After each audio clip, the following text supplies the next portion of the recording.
All right, welcome to another edition of the Three Stooges podcast. It's always football season, but we are finally into the thick of high school basketball and Sac Joaquin section here in Northern California. Joe Davidson, Sacramento Bee, Chris Jackson, West Coast Preps, Jordan Georgeson of Gold Country Media. Look at Jordan's backdrop. I mean, what is it? Christmas season? What's going on? I mean, oh, get your This is just son my back on the casual show. living Let's room. What are let's you save talking it about? before we lose it. Uh, there's always something going on, and if it's high school sports, it could be talk of transfers or parents or whatever. But Jordan, you just ran a story in Gold Country Media out of Loomis, Placer County, the Del Oro Golden Eagles in the news again for a coaching change. What happened? What's going on? What are you peeling back? And how do you size it up? Give us the whole picture here. So Saturday morning, I got a message from former Auburn Journal reporter Mike Ray, and he said, "Hey, just FYI," and it was a screenshot of an email that Del Oro girls basketball coach Amir Farouk had resigned from his position. To bit of a surprise because it was his first season as head coach, and the Lady Eagles were 7-1 going into it, and going through, I write the story. And I kind of mentioned how, hey, this is, I think, the fourth head coach in 3 years and the second in the calendar year for Del Oro. Also, it's kind of the latest of a string of questionable resignations and firings and dismissals under this school in the last couple of years. And, I've talked to a few of the coaches and I've heard a few things, and well, I'll keep it vague because we've got a bigger story coming out on this in the coming days that I'm still working on. But it's coming out that there may be some people involved in the coaching decisions with that program that should not be involved in it, and maybe abusing some of their powers that they have. And it's unfortunate to see this in high school sports, and it's just it's a frustrating thing to see, especially with a program like Del Oro that has been a staple. I mean, under Mike Takayama, they had years where, I mean, Joe, you can maybe correct me if I'm wrong, but didn't they have years where they were finishing like nationally ranked a few times, and had some teams that were really top of the top notch in the state. So hopefully we'll see what happens with this new coach. JV coach Tristan York is stepped in as the interim head coach, and I went to their game last night against Ponderosa, and I'll credit to these girls. If you thought there was going to be any questions of how they were going to look coming off of that, they have quickly answered that because they went and beat a good Ponderosa team last night, 70-27. They started the game on a 9-2 run, then they outscored Ponderosa 24-2 in the second quarter to really just kind of put that game away now. But I mean, that's, I want to say, 5 or 6 straight wins now for them. So it didn't look the part of a team that had a abrupt coaching change 48 hours before. And, they have more good basketball to play, but we'll see what comes out. But yeah, this is one of those situations where I did the original story and started peeling back the first layer and realizing I was looking at an onion. There were a lot of layers to this, so stay tuned for a bigger story on that in the next week or two. This stuff happens. This is not new. I've been at the Sacramento Bee for a long time, and there are stories about parents or people on board on school boards, whatever, trying to influence a coaching change, playing time. A lot of times that happens when a team is struggling. There's not a lot of wins, but this is not the case here for Del Oro. And you're right about Mike Takayama, the late great coach who was there for so many years, also a great softball coach. And we were all texting about this the other day, that Del Oro athletics has been known for stability for a long time, but when you have coaching change like that, that rocks the stability. Dan Gaelda was the principal there at Del Oro for many years, and that represented stability. There have been changeover in the administration at Del Oro, vice principals, lead principals, athletic directors, coaches, and we've seen coaches come and go in football, and that's supposed to be your most stable sport. So really interesting. Chris Jackson, we've heard of this, you've heard of this, Jordan's heard of this. What's your sense on this? What are you hearing, and any other instances of coaching changes? Liberty Ranch Hawks of Galt girls basketball, excellent program the last couple of years, going to be a good, already a good, certainly good again this year. But coaching change over there in the offseason. So this is not a new thing. This is a continuing issue, and it's concerning, and it might not have really leaked out until those emails got out from the community. And great job for the university coach at Deloro to step in and keep some stability. That's the word we're looking for here. Yeah, you need stability at every level. You see it, right? Let's just point at our Raiders, right? How many head coaches have the Raiders had in 20 years? How many have they had just the last few years? That if you're having turnover like that, it's just not going to end well, right? You need stability. You want it to work. Coaches also want to stay, right? Like some of these coaches that have left Del Oro have been good coaches last year. That was a great team. That was there in SFL. They had won at Oak Ridge at one point when Bella Von Seipler, Peyton Hod, all those girls had a big game. But it's tough. You see it. You see coaches resign mid-season. You see them step away, get forced out, whatever it is, right before the season. Like Indercombe boys basketball had a change. I think Joe One was that September. Now they've got Kevin Pham, who's got college coaching experience, is now leading that program. Obviously, off to a great start with some of the wins over Sakai and Vanden and stuff like that too. But stability matters. Stability counts. Liberty Ranch had a coaching change. Cameron Blevins' mother took over late in that process. I think it was October when she was named the head coach there. Obviously, their Liberty are still playing well. They've got two ranked losses and got a win over a defending section champion as well. So a good part for some of these teams like a Del Oro, Liberty Ranch is you've got a group of girls that have played together for a long time. They've got that chemistry. They know how to play the game the right way.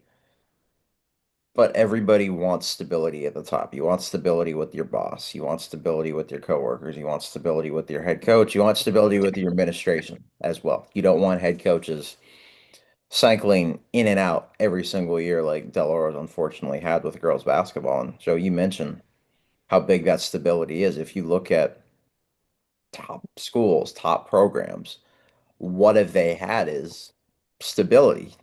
How many football coaches has De La Salle had in 40 years? Two.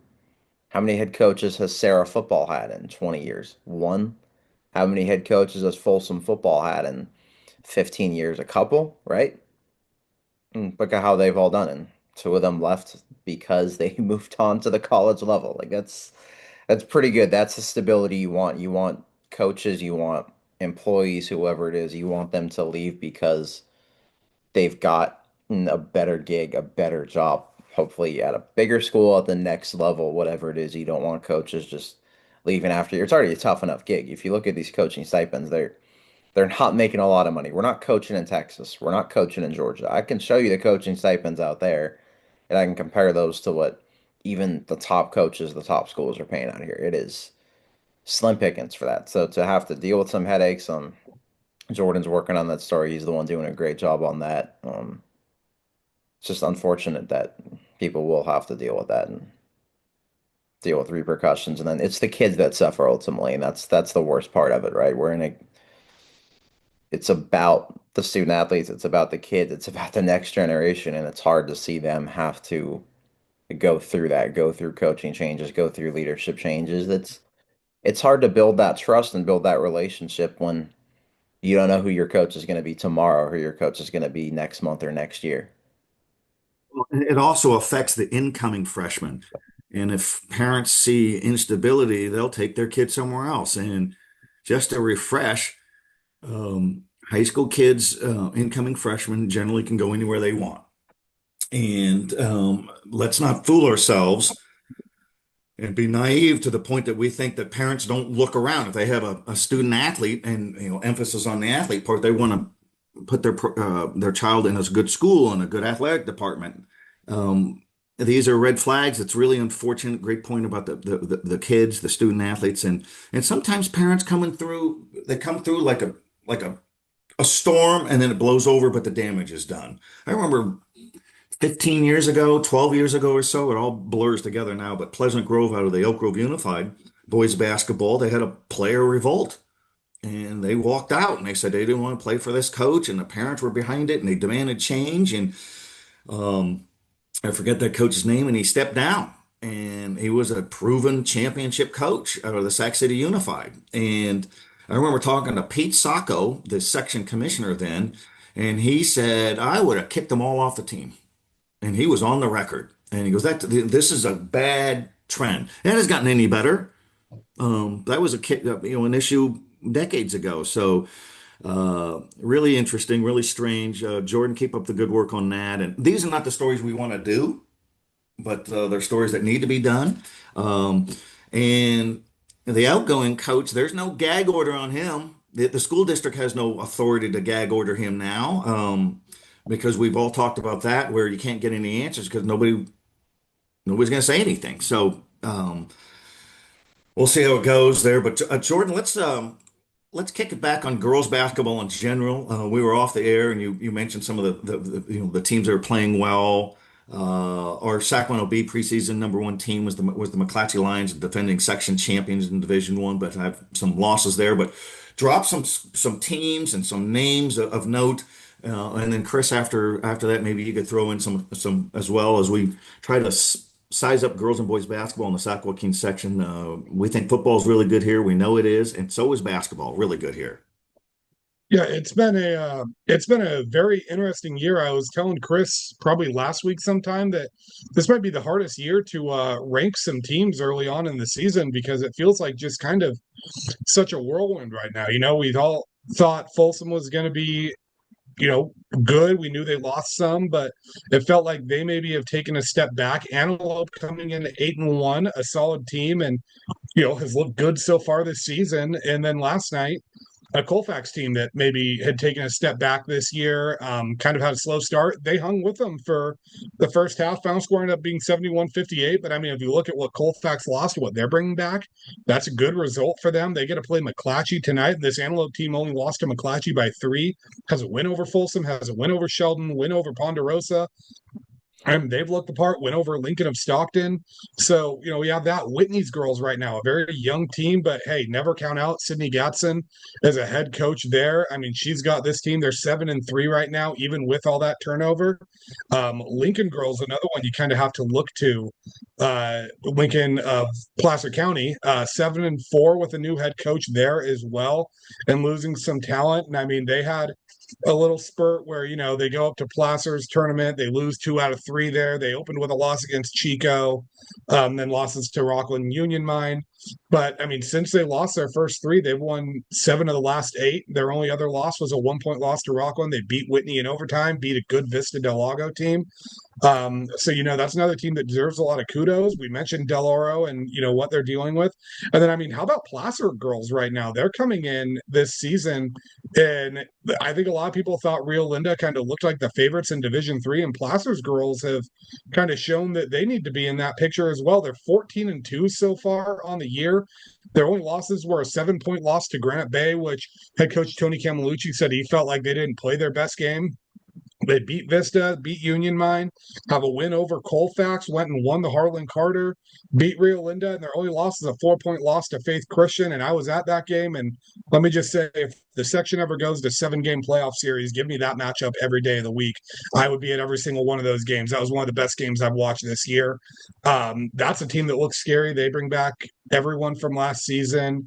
A junior heavy starting lineup, and most of those girls were been on varsity since they were freshmen. So I've got to give a shout out to them. And how about 12 Bridges girls too? They started the season 8-0 before they had their first setback, but another program in the FVL. It's kind of looking like some of these, it feels like we're kind of having a changing of the guard in terms of teams that have looked good so far this season. I always joke and say, when people ask who's good in basketball, I say, hey, ask me in January, because it's too hard to tell in Christmas time and December. And this year kind of feels like that, because there's so many results where you're like, wow, that's a great win for that team. But the next game they come out and you're like, what happened here? So it's going to be a good season of basketball. And I think that's a testament to this section of, these aren't head scratching losses. It's just, this section's that much deeper and that much more competitive. Well, and well said. And the one thing about the Sac Joaquin section of girls basketball, it is excellent in Division I, large school enrollment, with all those teams we talked about, all the way down to the small schools. John Adams Academy in El Dorado Hills has a good program. Our good friend, the judge, Scott Tedman, is coaching Sacramento Adventist girls. Looked like in the midst of a championship program. Faith Christian, Valley Christian, Faith Christian out of Yuba City with Lauren Harris, one of the nation's top scorers, and Valley Christian out of Roseville. So even the small schools are flexing some muscle. Chris Jackson, when we talk about girls basketball in the Sac Joaquin section, you can't talk much about it until you really dig in to one of the bruisers of section history, and that's the St. Mary's Rams of Stockton, unbeaten again, still doing good work. Ali Marino is an alum of the school, former Sacramento State player. You talk about coaching stability; they've had it with Tom Gonzalez down to Ali Marino, but the Rams are still formidable. They are unbelievable. They're 9-0. They keep winning. They just crushed Atwater. They crushed Valley Christian, but I was there 2 weeks ago and they beat San Ramon Valley, who brought back literally everybody from its NCS Open Division Championship team and added the top 25 freshmen in America. And St. Mary's beat that team. You got a 6'4" big and Evelyn Smith going to Oregon State. She played football growing up too. I asked her just how do you make rebounding look so easy? She's like, oh, I played football growing up. I'm like, oh wow, okay, this took a turn. I love this story, but yeah, you've got her. You've got Corey Rogers as a national prospect as well.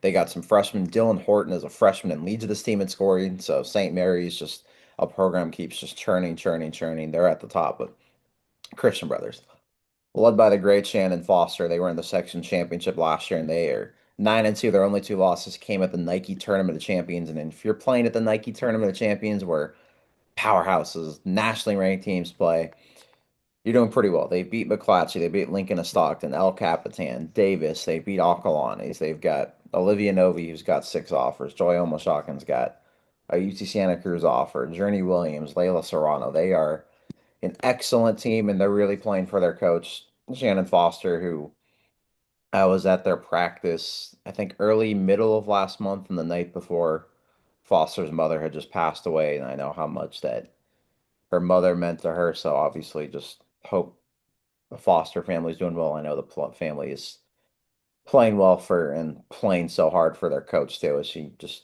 navigates the loss of someone so special. And she was so special to the players too. I think Olivia Novi mentioned she made like the best bread pudding or something like that, I want to say. And right, that this Christian Brothers team is just a family, right? And you can't just replicate families like that. And they've got that chemistry. Oak Ridge, they are playing awesome basketball now. You look at it 4-4, but look at the schedule.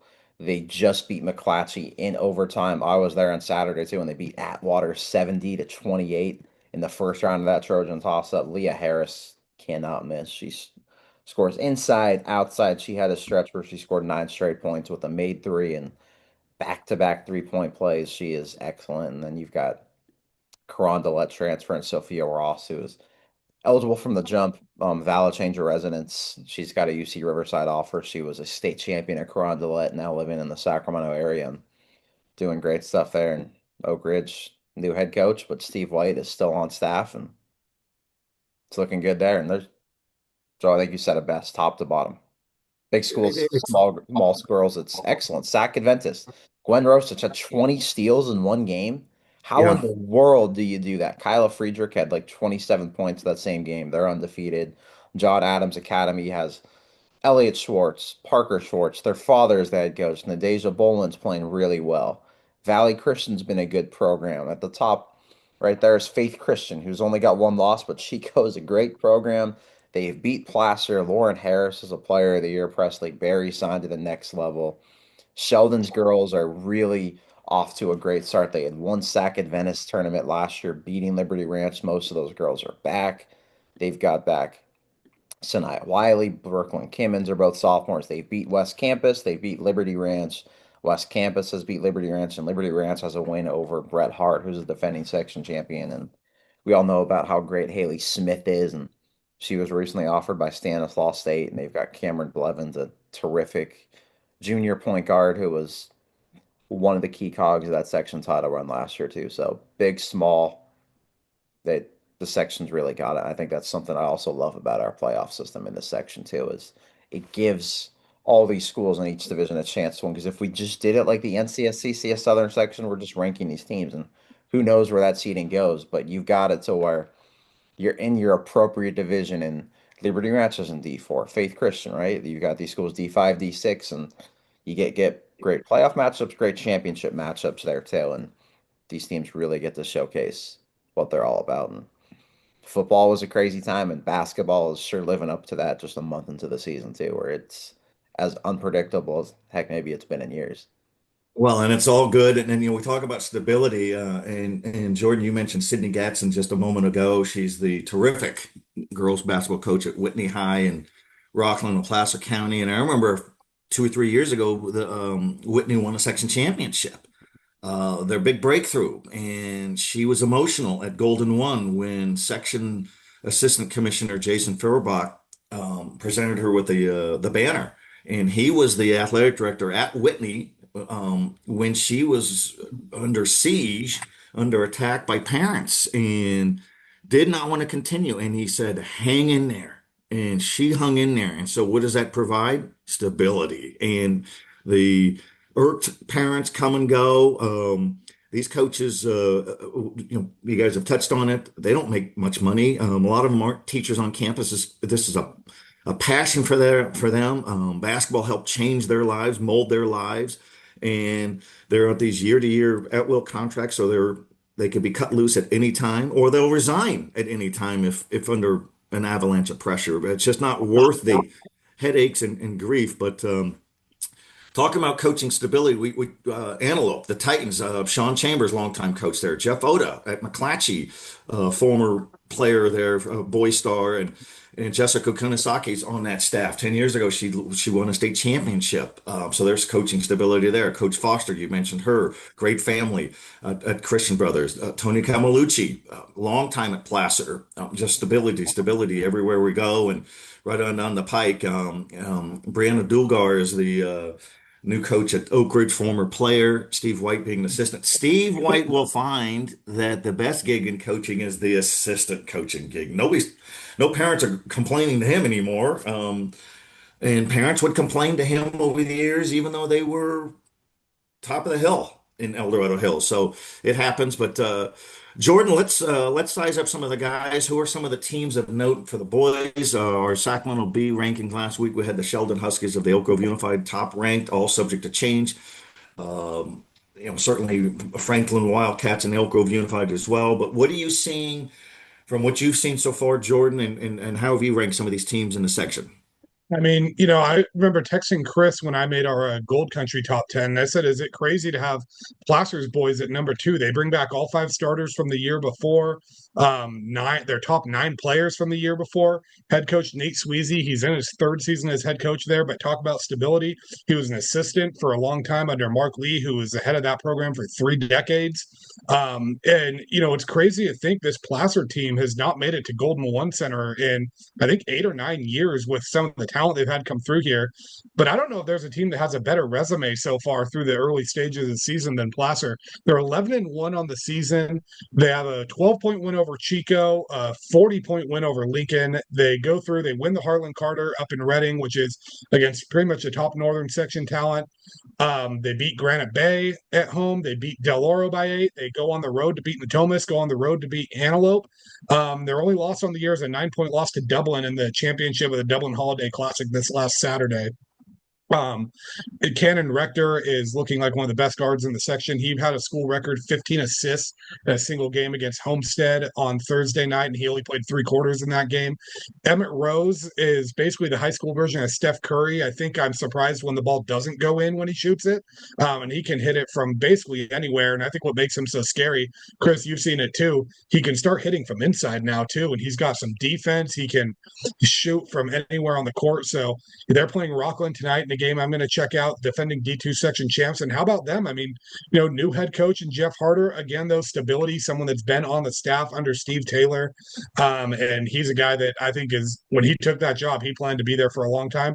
That team's 7-3 despite what they've lost. And I mean, they've got a couple losses where you're kind of working out, but a 3-point loss to a very good Antelope team, a win over a good Roseville team. Ponderosa's no slouch. Chico, no slouch. I mean, they're playing a tough schedule too. Freshman Braden Smith looks tremendous for them so far. Just going, I mean, down the line, if you look at some of these teams, and I'll keep it in Sacramento because Chris and Joe, I know you guys are the ones that are going to be kind of dealing with the city schools in the 209 area more. But Whitney starting at 7-2 with what they've brought back this year. That's a scary team. Casa Roble, they've looked good so far this season. Del Oro, too, a new head coach for them, 7-3, despite losing a player to a horrific injury in their foundation game. One of their seniors goes at it and goes up for a layup, comes down weird, and ends up breaking his ankle. Colfax boys, they're 10-1, and that's a pretty impressive resume, too, when you look at who they've played. They beat Nevada Union this season, a bigger school than them. They beat Foothill, Yuba City. They've had some good ones. Their only losses to a good Lathrop team. So that's one to look out for. It's really been, we've been spoiled with some good basketball here. Wood Creek, too. How about them? They just beat Folsom the other day. They've looked like a scary team. Same with Oakmont. They're 10-0 so far on the year. So it's been a really impressive start to the basketball season. 12 Bridges, another good one. It just feels like there's so many teams that are starting to make this interesting, and it's kind of feeling like this is a wide open season again. Yeah, and that's again, coaching stability makes a big difference there. The Sheldon Huskies out of Elk Grove Unified. Joey Rawlings been there a long time, championship coach. Drew Hibbs at Wood Creek. He likes old school ball. Or Max Van Lanningham, the Long Beach State commit, is a power dunker and a back to the basket type of guy. Nick French at Whitney is stability.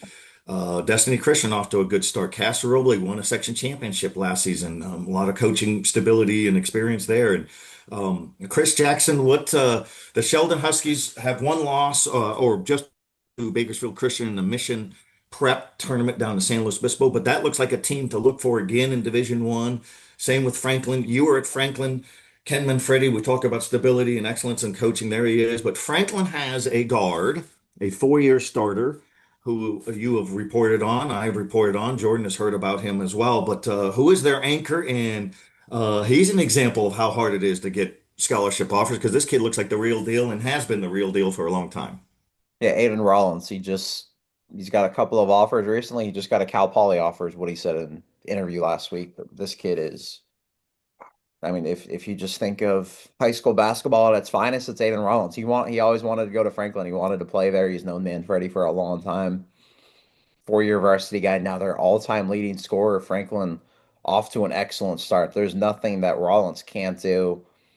He's got that experience, that poise, that leadership, and obviously the talent. The guys around him too. Franklin is a top 5 team in this area, but then Jacob Loros literally does everything you could ever ask. The way he boxes out, the way he chases offensive rebounds, the way he scores inside, passes the ball, screens, defends. Benjamin Sandy's a terrific player. Marcus Cephas, all those guys. Franklin's got a great team. That Delta League right at the top when you look at Sheldon, Franklin, and Monterey Trail led by Robert Fields. They've gotten really close in recent years. They've been number one in the area multiple times these last few years with, remember, there was the Varick Lewis days to the Brandon Gibson days to last year with Rashawn Engelman, to Ron White, and Devon DeRoe, who's now playing in Nevada. But now there's another great freshman, Julian Williams, a 6'4" combo guard, just scores 29 points in a game with ease, makes it look effortless, really passes the ball well, gets to his spots, has an excellent mid-range game too. We talk in an era a lot of threes.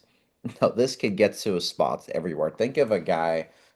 I'm not trying to put pressure on the kid, but think of a guy like Kevin Durant that just gets to his spots so well, right? So smooth. It's hard to believe Julian Williams is in fact the freshman that's top of that league with those three is as good as it gets in the Sac Joaquin section. Vanden's played a great schedule. Michael Holloway is one of the great dudes. Coaches Templeton Fontaine is a Division I prospect. James Caraway, all those guys. They bring Nate Hibbert. They bring back all their top guys from last year. They've played a great schedule. Destiny Christian played so many out of region teams, and they're better for it, right? They've got some great guys back. Nick Andriotti, Miles Wiggins, I should say. He's got some offers. Really, just runs up and down the floor as good as anyone you'll see. And Jordan, I'm glad you mentioned Placer in your neck of the woods because they gave Dublin a fight. They were up, I believe, at halftime of the Don Nelson Classic Championship, and if you're up on Dublin, a team that's been coached by Tom Costello for 20 plus years, you're probably doing something right? And Costello raved about Emmett Rose, Cannon Rectory raved about what Placer's got after that game. But they are a great team. And Antelopes off to another great start. Casa Roble, I saw them, I think, 2 weeks ago before he went down to state, and Tariq Lofton's a Folsom transfer, playing super well there. He's going to Southern Oregon in basketball, but he scores. He does everything right, and he hustles, man. I saw him have a chase down block where I was like, holy crap, how did you somehow run 25 feet and block that shot like it was nothing in the blink of an eye, right? But him, Mason Pierce, the Ace Vegas, they are a loaded team. Del Oro's got that big one over Wood Creek, but up and down. Christian Brothers, kind of a new look team, right? A couple of kids now are playing at McClatchy, but they've got, I mentioned freshmen. This freshman class in this area, I'm doing a story on it right now, where Jaden DeJesus Eves is a 6'8" forward.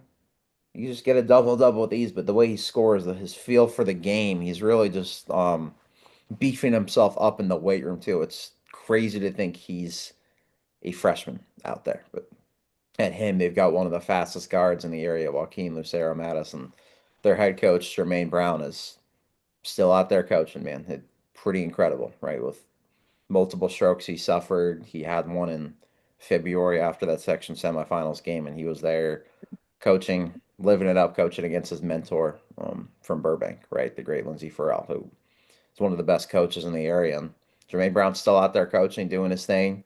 He's taking it a little calmer than he used to, right? Per doctor's orders. I don't know if Jermaine wants to do that, but he is. He's doing a good job with that. I'm sure the doctor is probably a little happy seeing him just, calm a little bit on the bench and sitting there most of the game too. But he's still got that fire, that passion, and his players love him, right? Players love JB, right? But there's another freshman at Sakai, William Phillips, who was ranked number 3 nationally in his class. He's like a 6'8" guard. That's nuts. Sean Holko was there and is saying this kid's a 6'8" guard. This is unbelievable, right? So I don't know. It's a fun year of hoops, right? Just at the top, bottom of the top 25, wherever it is. I think this is going to be a year where you're going to see a lot of different upsets, big time performances, big time wins, and I don't know. I think those playoffs. It's crazy to think we're gonna have the section championships in 2 months. Where the heck? If we just did state football, like where's the time going? But I think you're gonna get a playoffs in a few months that are gonna be as unpredictable as can be. And Hoops is doing well, and there's another class coming up that showing the future of Sac Hoops is pretty dang good. Oh, it's really good. Well said. And, kudos to Jermaine Brown. He's the pride of Burbank High School on 3500 Florin Road in South Sacramento. And uh, a good player back in his day and got into coaching because of role models and influential people like Lindsey Farrell, who's won 600 games combined with the girls and the boys at Burbank High School. And their stability there, if there ever was stability, just great stability.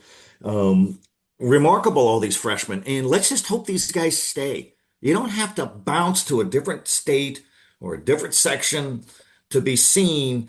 If you're a good player and you have game film and you have transcripts, which are grades, then just stay put.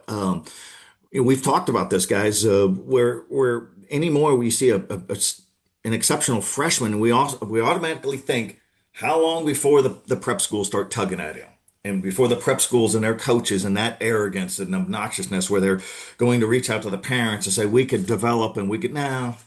He's already 6'9". What are you gonna make him 6'11"? So some of that's absurd. In a lot of these schools, you just find where you are, just stay put and enjoy it. It's always easy to think that it's the student athlete who's the bad guy and transferring. No, the parents are the ones transferring the kid. The student athlete isn't calling school B to say, hey, can I enroll? So we'll see there. But Jordan, as we start to close out here, is there a couple of games on the docket this week? You touched on, I think, Placer versus Rockland, great non-league game. You touched on off the air. There's a good girls game there. And then we'll kick back over to Chris if there's any games or players to look for as we really dig into basketball, and we'll continue this onslaught of hoops in the coming weeks. And the beauty of basketball is it's double. Boys games are really great, all divisions. Girls games are really great, divisions and brackets over the years. So it's a double dose of hoops heaven. Yeah, it's going to be a fun week of basketball. Like we said, I have Rockland Placer tonight to kick us off into the holidays. A nice December 23rd treat. I love when you kind of get these late games. I think the last couple of years we had 12 Bridges Rockland on this December 23rd game. And Chris, you and I have been to that matchup, I think 2 years in a row. Both of them were great games. And so, yeah, looking at that one, that's going to be a fun one. Also, in girls hoops tonight, we have that Colfax McClatchy girls game. I think that's going to be an interesting one.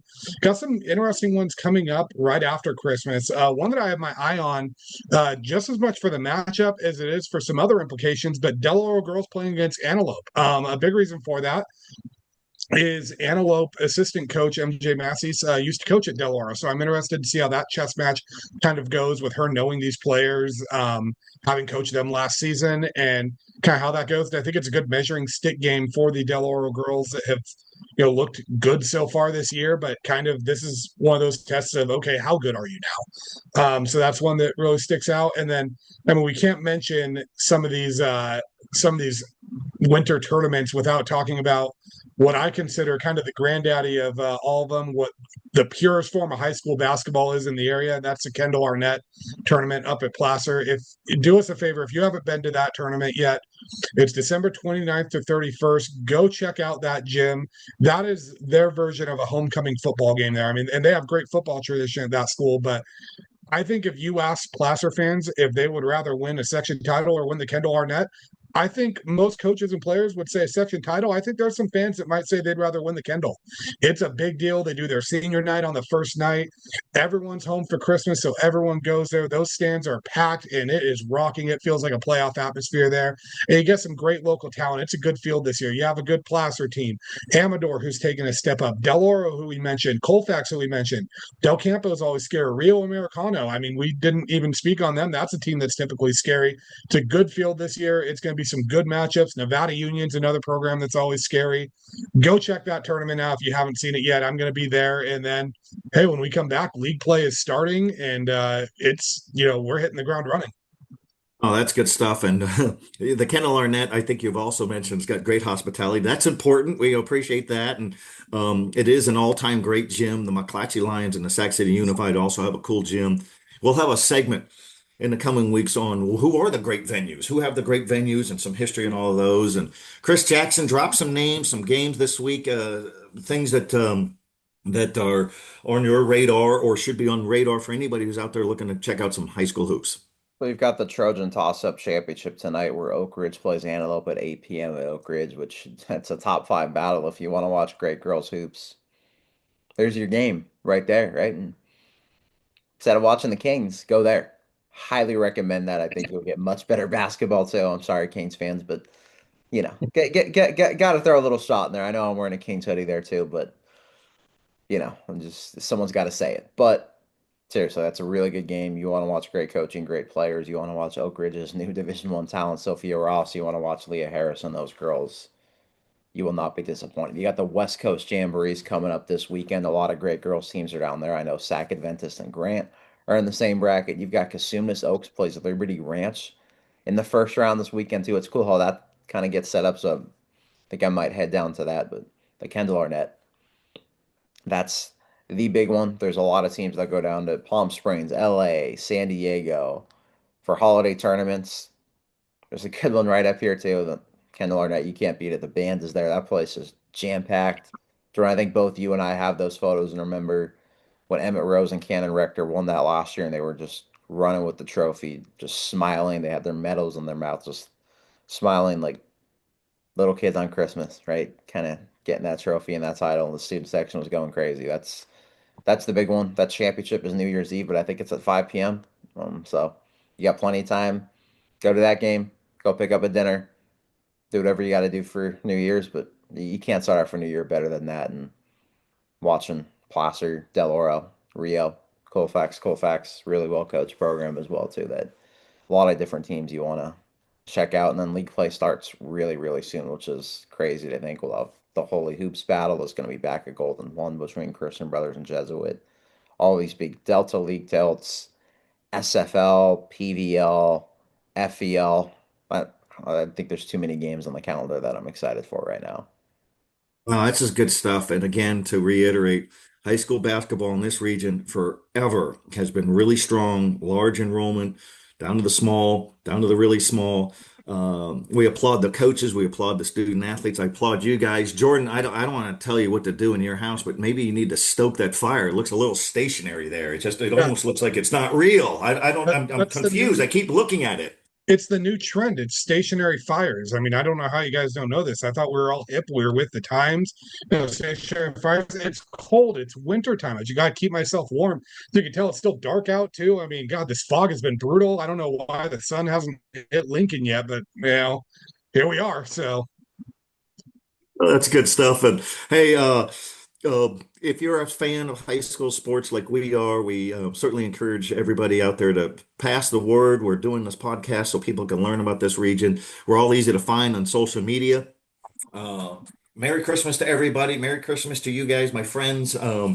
Terrific people, terrific reporters, journalists, and we appreciate all of you and all that good stuff. And we will see you next week and continue this and keep digging in on the good stuff on high school basketball in the Sac Joaquin section as we sign off here on the Three Stooges podcast. Well, before we go, Christmas meals are better than Thanksgiving meals.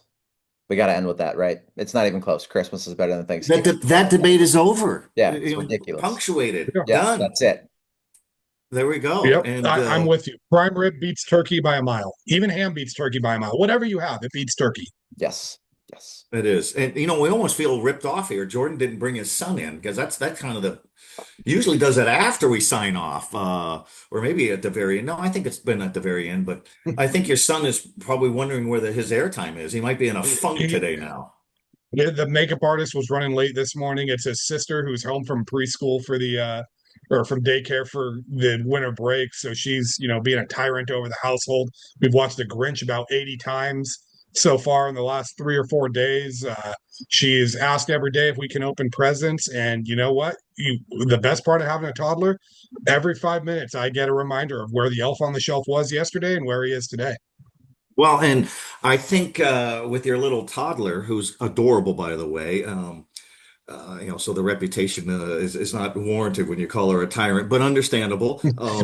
I think some tater tots will solve her angst and issues. And if people are wondering what we're talking about at the Sac Joaquin Section Football Championships at Hughes Stadium, she was a joy. She had her family, Jordan's family, was all bundled up and keeping warm, and she was just popping those tater tots and we have endorsed tater tots as a national treasure of a must-have consumption, right? Chris Jackson, come on, you champion that. We all love tater tots, but I don't think anybody loves tater tots more than you.